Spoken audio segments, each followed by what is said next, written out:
And I've rolled a slab out that is about 1/2 inch thick, and then I'm just going to cut myself a rectangle here. Probably should have not cut that yet. We'll see if I screwed myself. I might have screwed myself. But you can see it's about 1/2 inch thick. We do want it to be about this thick, maybe slightly less. The reason we want it to be this thick is that we're going to be pushing from the inside in the outside, like I've said.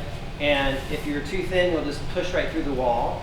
And that may still happen, but we want to have a little bit of thickness for that reason. And so I'm just immediately standing this on end. You might imagine that you want this clay to be not super duper wet because it would sag. And sometimes you'll get it in place and it's fine, and then you start working and it starts sagging, and then you just kind of hate your life because it's hard to deal with that. But that's why I wanted a clay that was not too wet, and this feels great. So you can always form slip. I have said for years that if your clay is really plastic, you don't have to. Yes. You agree? Yes. Oh, great. We talked about it before you came. Oh, nice. Well, I got validation from someone online recently, and I was like, yes, okay. I've been saying that forever. So I like to use a round tool like this. This is a throwing tool that you would use to kind of belly out your pot. And usually there's a little sponge rubber banded on the end of it for like soaking water out of a tall vessel. But I'm going to put my hand on the inside, and then I'm literally just kind of taking this round tool and pressing it against the seam and kind of rolling it like that. And that's how I'm posing up my seam.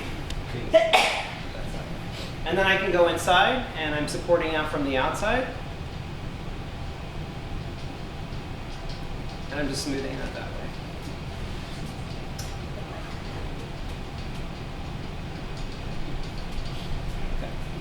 If you want to, you can go back and kind of take your sawtooth rib, which I didn't bring one with me, just to kind of clean up that seam. But what I want to do now is I'm going to leave myself a little bit of neck room. So we're going to say that this line is the bottom of my chin. And everything below that's going to be neck, and everything above that's going to be face. And I'm going to want to kind of start to bend this back so that I get to the crown of my head. But we're going to say the crown is going to be about here. So my overall face is going to be from there to there. And we've already determined that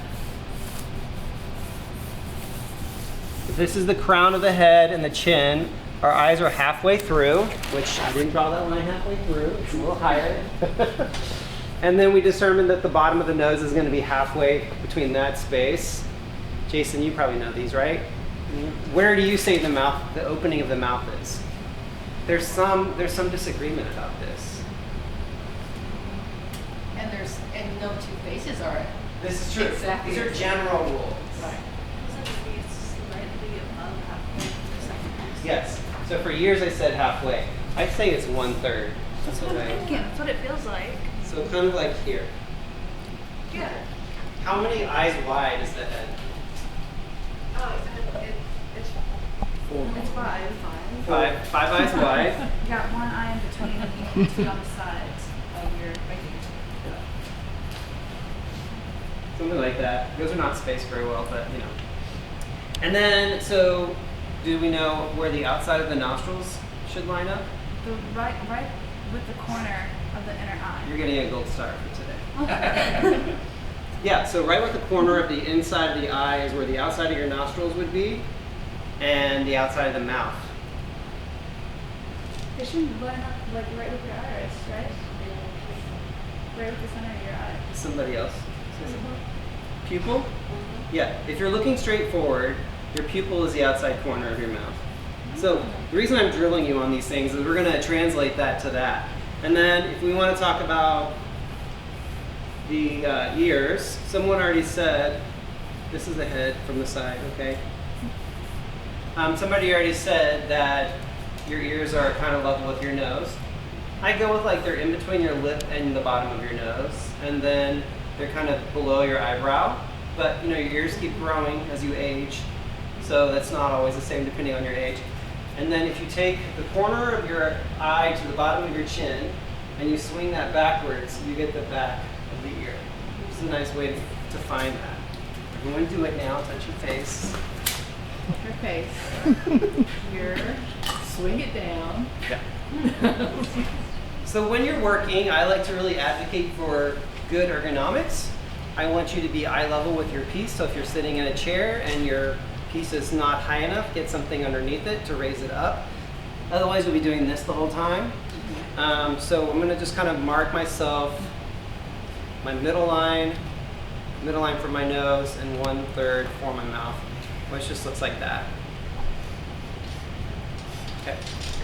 So what I'm going to do now is I'm going to do all that pushing and pulling. I have specific like hand movements for different parts of the anatomy. I'm always going to try to, I want to get where everyone can see. I always want to try to kind of support the inside, because if I just push, I may push in more than I want, right? So generally I'm going to support like the brow area when I'm making the hole for the eye. I'm thinking about that 5 eyes wide. So I've got my thumb in that eye socket. I'm pushing with my fingers from the inside here. Sometimes I'll even come down to this cheekbone area and kind of push out that as well. So I'm trying to create a hollow, like if we're thinking about a skull, we have all this bony structure around our eye that protects our eye. One of the biggest mistakes people make when they're first doing this is they'll have eyes that kind of protrude out past the bony structure, in which case, you know, like... They're very deep set. Yeah, you got a bubble that's in there, right? So it's really got a... And I've been doing this process longer than Guardians of the Galaxy has been out, so when this starts to look like Groot, you don't have to tell me right now. Okay, so that's what we're starting with. And the eye won't take up all of that, so you know, like it'll be kind of more like the width of an eye here, there, there. Now what I'm gonna start to do, I've already kind of like moved away from my lines, is start to push out the nose. For this I'm using my middle finger and I'm just pushing out like that. The nose projects the most, right? So you're not gonna pull all of that out from the clay wall, but I'm gonna get as much as I can, and then the nose is probably where I'll be working the most additively, I guess. As I do push though, I'm gonna start to kind of pinch the clay from around the face. I'm trying to draw it towards the center, just to kind of move more material. And I'll come underneath like this and kind of push that up like that. That's just so that I have more material to kind of move around and create the projection of that nose.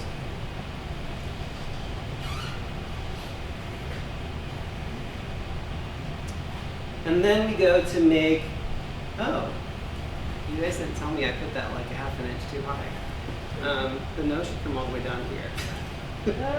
So see, I've already ripped through my wall. When you were sort of pulling clay towards the nose before you pushed out, it's just to get enough clay in that area so you can push. Yeah, it's combating the fact that I know I'm going to push through the wall, so if I can move clay towards it, then I won't push through as quickly. In our ceramics 1 class, students in your mask project, we do this. It's all pushing in and pushing out. We Okay. try to avoid adding on. Yeah. So you're doing it not in a full 3 dimensions. Right. Yeah. More or less, I mean, it's the same thing. So for the mouth, sometimes I'll go ahead and make like a small little slit like that, and you'll see why momentarily. So something I struggled with when I was, I think it was like, I had painted and done painting and drawing my whole life, and then when I got here, I did a lot more 3D. I started doing ceramics in high school, but transitioning to seeing 3-dimensionally was particularly difficult for me. And I would kind of like get a headache when I was really trying to see and then render the 3 dimensions the way I was wanting to. So what a lot of people do when they're starting this process, if they have like a really strong 2D background, is they make the face really flat. You know, so if you look at my face, as it's coming down, it's all kind of moving this way. It's not flat like this. These points stick out, this sticks out, this sticks out. And the other thing that people make flat is the mouth. They'll just kind of put a flat mouth on there. If you think about dentures, they're like this shape, yeah? So your mouth is kind of tucking around those dentures. It's going back into space and tucking into your face. So I'm saying all that because I'm about to show you the mouth. If you also think about like a skull, the teeth on the skull kind of protrude forward a little bit. They're not flat, right? They kind of come forward. And then you've got the tissue and all that around it, which then makes things stick out even farther. So here I'm going to use my middle finger again. I'm just going to kind of do this, kind of create this round mouth. And as I do that, you'll see I kind of just naturally get lips because I put that slice in the clay. And then I'll take something flat like this and I'll facet the lip up and kind of facet the bottom lip down. But I'll take my fingers like this and I'll just go boop and kind of push right into the corners of that mouth just to make sure that I get that curve. So then I can come in and I can use the same finger, my middle finger. I might support under the bottom lip so that whole area doesn't bulge out and start to create a little bit of a bulge for the chin. And then any kind of other bony structure, I'll just start to kind of push that out. So when you're looking at photographic reference material that's flat or two-dimensional, if you see a highlight, that means it's coming towards you, like depending on the lighting situation. If you see a shadow shape, that means that it's receding. So if you're like, well, I don't know what to bring forward, I don't know what to push back, pay attention to the highlights and the shadow shapes. What's the widest part of the face? Cheekbones, yeah. So you have your cheekbones sticking out. Usually that kind of comes up past your ear, and then you have your temple that goes in.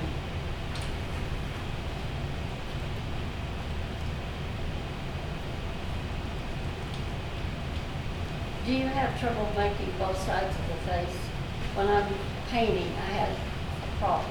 Your dominant hand does the side that you like, and then you don't know how to do the other side. Well, I flip my picture around when I'm doing it. Yeah, so when I demonstrate this with like, if this were my torso size and then I was doing a head, I make something like this, but it has a tail on it. So it's like an ice cream cone, and you can hold it in your hand and you can turn it around. And that's really easy to do it that way. Yes, absolutely. And my suggestion is to start with the side of the face you don't like. Ask me how often I actually do that. Yeah. It's just my suggestion. How often do you do that? I don't ever do that. Never, ever. And you asked about a mirror earlier. A mirror can be helpful, right? A mirror can be helpful because it's ready to go, you know, anatomical reference. You can turn your head slightly and catch what the 3/4 views are doing. You know, you're not going to get your profile unless you take a picture of that. But yeah, having mirrors is good for that. Do you ever have people throw with mirrors? I've done it. Yeah, it's really helpful. First time I saw that, I was like, what is that going to do? And then I was like, oh wow, that's really, really helpful. Okay, so we've got face already. I might try to push out a little bit of the occipital ridge, the back kind of rounder bony part of the head. And you can see I'm pushing in a little bit as I do that to kind of make it taper in underneath that bony part of the head.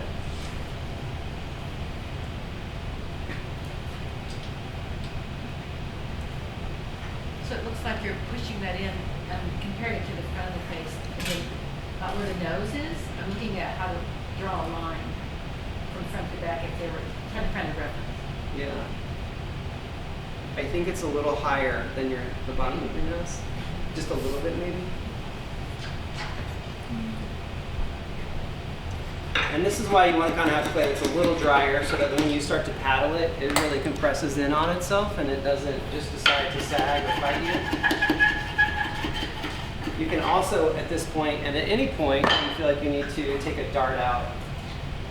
So we're just going to... See, dart's a sewing term. Dart is a sewing term, but so much of this is like sewing. Patterns. Yeah. And so by doing that, then I'll just kind of bring this down. And that gives me more of the kind of taper of the neck that I want. But, you know, at this point we have a relatively somewhat anatomical face, and it's just this hollow tube.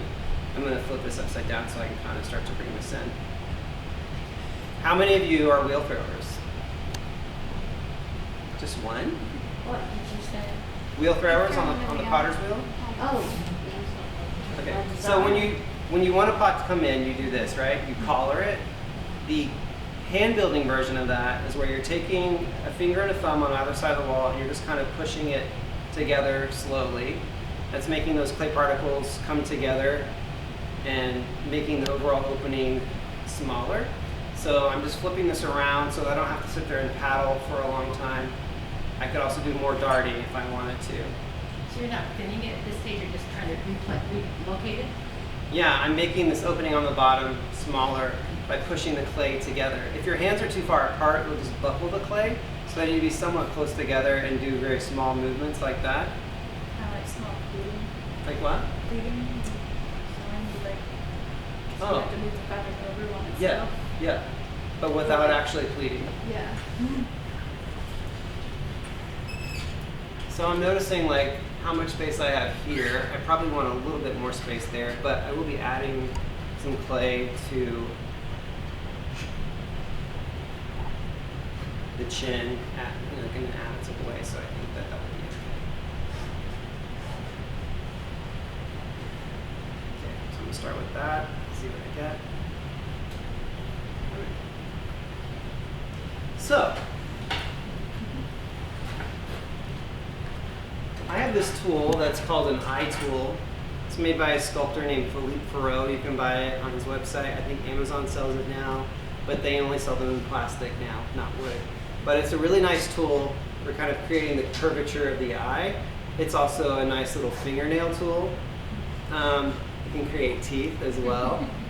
It has a lot of purposes, but I like to use it just because of the way that that curve is done. So I may, end up adding clay to this in terms of the fullness of the lips, but I like to just kind of start to see what I can get by just kind of pushing the clay out. When it comes to the nose, the way I usually approach putting a nostril in is I take something like this, the back of it, and I kind of stick it in place, and I push in and out like that, which usually gives me a little bit of like a curvature there from the nostril. Your nostrils, so does anybody have a flatter bottom nose? So your septum should hang lower, not should. I would say a lot of people, your septum is going to hang lower. So you would actually see septum from the side if you're looking from the side of your face. And then your nostrils are going to come and curve down to the same level as your septum. These are generic rules. These are not like have to be rules. But a lot of people also will make like a really flat bottomed nose. I think my wall got too skinny there, too thin there. Yeah, I don't have any clay right there. Frequently, if I'm repairing something that's pushed through, I'll just kind of do it from the inside. Okay. So it feels like you guys are all with me. Yes? Mm-hmm. Okay. I missed the very, very first part. Did you say how long to cut this piece of clay? No, and I probably would have made it a little longer than I did just to give a little bit more volume. You can see how long I chose. I probably would have gone to like here, I think. We'll measure that so we have an idea. Okay. And it's a shrink, so you might even want to go a little bit bigger than that. Okay, so let's talk about eyes. Your eyes are balls in your head. Do you guys want to start and then go to the anatomy, or do you want me to just kind of go? I wouldn't mind getting a base done. I'm going to do eyes and then we'll do that, okay? Alright. Just because I had mixed responses. So for eyes, I'm going to create a ball. And it's not going to be like a fully round ball. It's just going to be kind of like a little biscuity kind of situation. Kind of like that. And I'm going to start to just see, will that fit in the hole that I've made? It's too big, so I'm just going to take some of that away.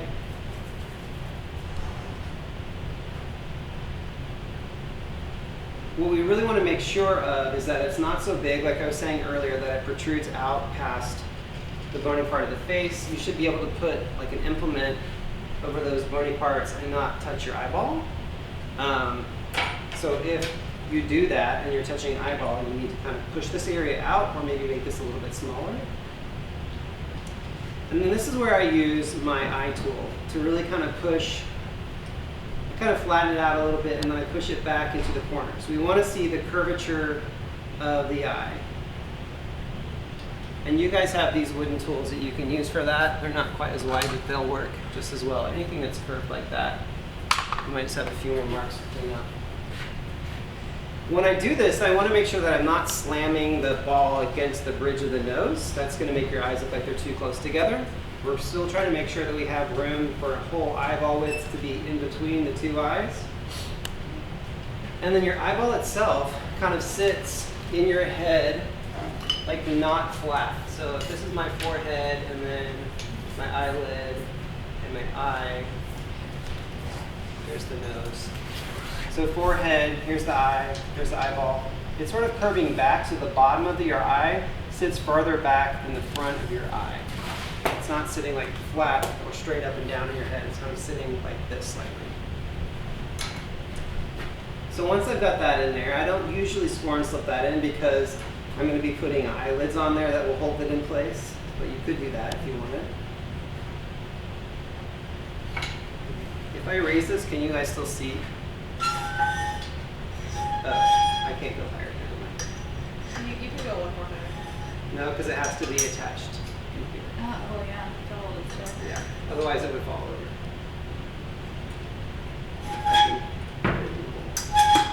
All right, so for eyelids, I like to put a coil in my hand like this. Because my hand is raised here and here, it kind of tapers each end, and because I have a hollow, then I have like a fatter place in the middle. So we're looking for a coil that's tapered on both ends. You want clay that's really nice and wet or plastic. And then I'm going to lay this into place like so. And then I'll use my eye tool, or you guys can use those wooden sculpting tools. And I'm going to push this against the eyeball. I like to make sure that I push it so that it's thin enough that it kind of, mimics the eyelid. It should just look like a piece of skin and not like a really big, thin, chunky coil.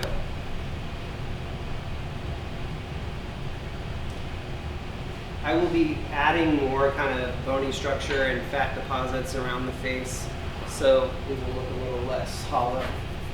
I'm going to do the same thing for the upper lid. Do you think about at this point how open the eye will appear? Yes. Well, I usually don't, and then I go, oh, I closed it too much. But yeah, that would be a very good thing to think about right now. Because I'm going to want to go in, potentially, I'll do one eye where I leave an orb, which would mean that you could paint it, so that you could paint your iris on. And I'll do one eye where I'm sculpting in the iris, in the pupil. But when I do that sculpting of it, frequently I've closed it down too far. Lots of animals would have the same process for an eye, right? Lots of animals that have what? A same process to make an eye for an animal. Yeah. That's what we're doing here. Yeah. It would just be like the pupil or the iris might look a little different, I guess. Like goats are odd looking. And then I take a piece of clay that kind of looks like a teardrop, like so. And that's going to be this kind of bony part where you might put eyeshadow. You could push that out potentially, but I feel like I get more of the crease that I want, so I'm laying it kind of in right there, like that. And then I'm creasing that, or I'm pushing it down so that, we're talking about a very specific eye. If you were doing an Asian eye or a hooded eye, this wouldn't work. This wouldn't be the same. But for this type of eye, your eye's going to open and your lid is going to roll back underneath that. So I kind of want to have it feel like it's kind of rolling back like that. And then I blend that up in two.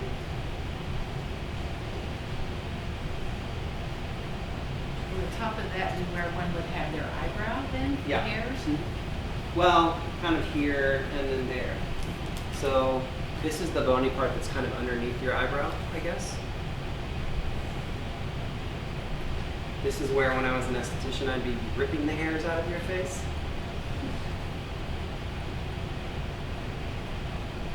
Okay. So let's talk about this one. I'm going to do the actual create the iris, and do we have like a ribbon loop tool with a square end on it.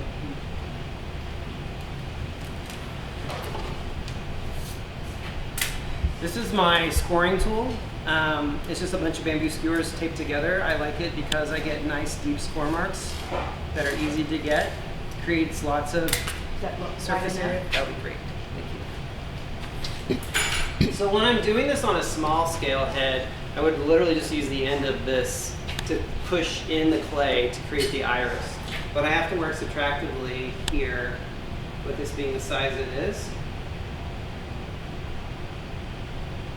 There's probably a rule for how big your iris should be. I don't know it. I'm just trying to clean up. So that's what that looks like. If you're trying to like do a portrait of somebody and they have a light colored eye, like a blue or a green, you would not make this hole very deep. You'd want to make it much more shallow. If you wanted to do somebody who has a darker brown eye or a black eye, you would make it a lot deeper because of the shadow that's created when the light comes down on the head and it's farther back, it will look like a darker eye. And then I will use the blunt end of my bamboo skewer to push in an iris or a pupil.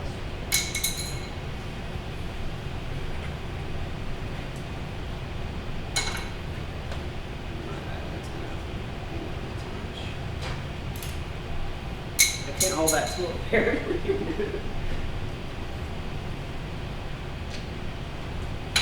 Okay.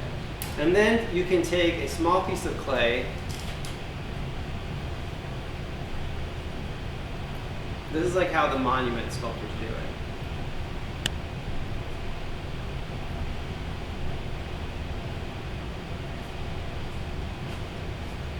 Then you push that into place. It needs to sit at the same level as the surface of the eyeball.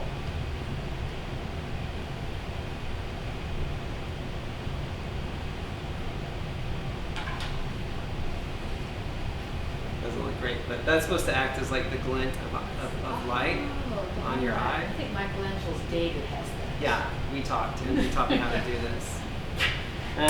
Okay, so then the other eye you could just leave as an orb and not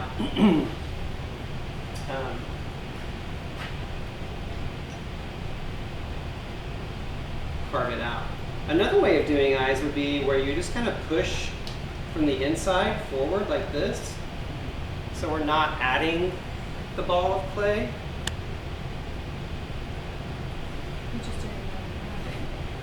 Yeah, just pushing that out like that.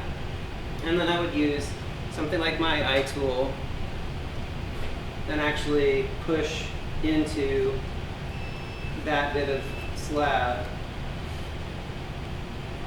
to create the eyelid or the opening of the eye and the eyelid.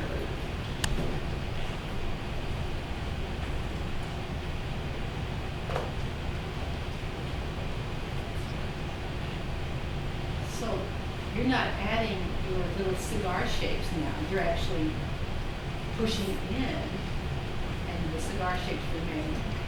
Right. I'm pushing the ball out, and then I'm pushing into that ball to create the eyelids. So if you're like really on the like don't add any clay train, then that would be the way to do it. I don't do that. I don't know why. It's a lot less work, but maybe I haven't figured out how to like the way it looks, I guess. Are you saying you prefer the first way you showed I us? do it this way, yeah. Okay. So if you wanted to add lips, you could do them in the same way. I wasn't going to do lips. Do you guys want to get started? Let's get started.